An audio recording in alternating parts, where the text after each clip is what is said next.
You are welcome and you are watching MM Educare।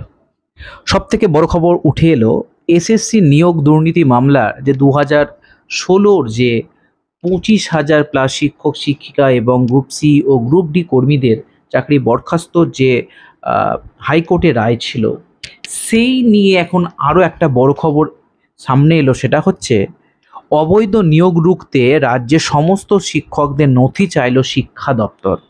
SSC O managing কমিটিকে জানাতে হবে।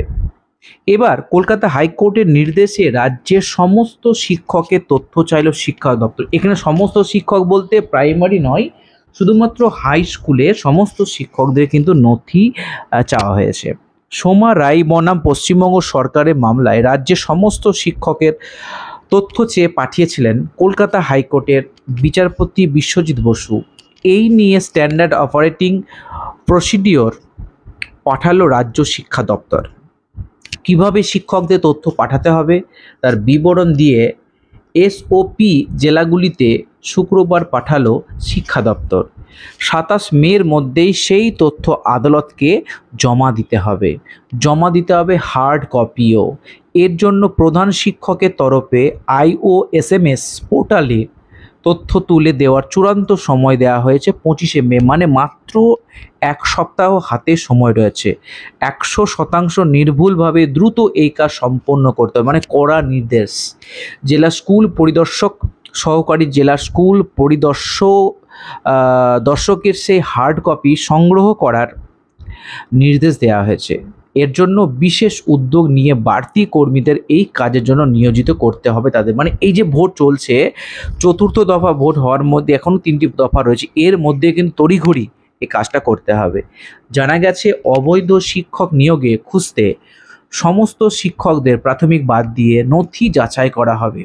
মানে 1999 এর আগে নিয়োগপ্রাপ্ত ও 1999 এর পরে নিয়োগপ্রাপ্ত সমস্ত শিক্ষকদের তথ্য জমা দিতে হবে ভেরিফিকেশনের জন্য। মানে পুরোটাই, মানে বিগত 25 বছর এবং তার আগের কিন্তু কপিও কিন্তু জমা দিতে হবে।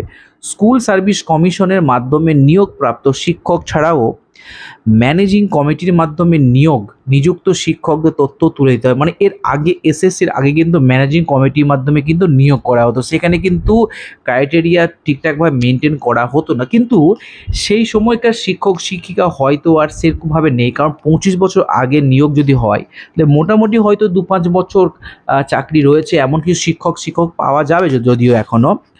স্কুল সার্ভিস কমিশনের মাধ্যমে নিয়োগপ্রাপ্ত শিক্ষক ছাড়াও ম্যানেজিং কমিটির মাধ্যমে নিযুক্ত শিক্ষকদের তথ্য তুলে দিতে হবে। এসএসসি গঠিত হওয়ার আগে স্কুল পরিচালন সমিতির মাধ্যমে নিযুক্ত শিক্ষকদের ক্ষেত্রে বর্তমান পোস্টের অ্যাপ্রুভাল মেমোও দিতে হবে।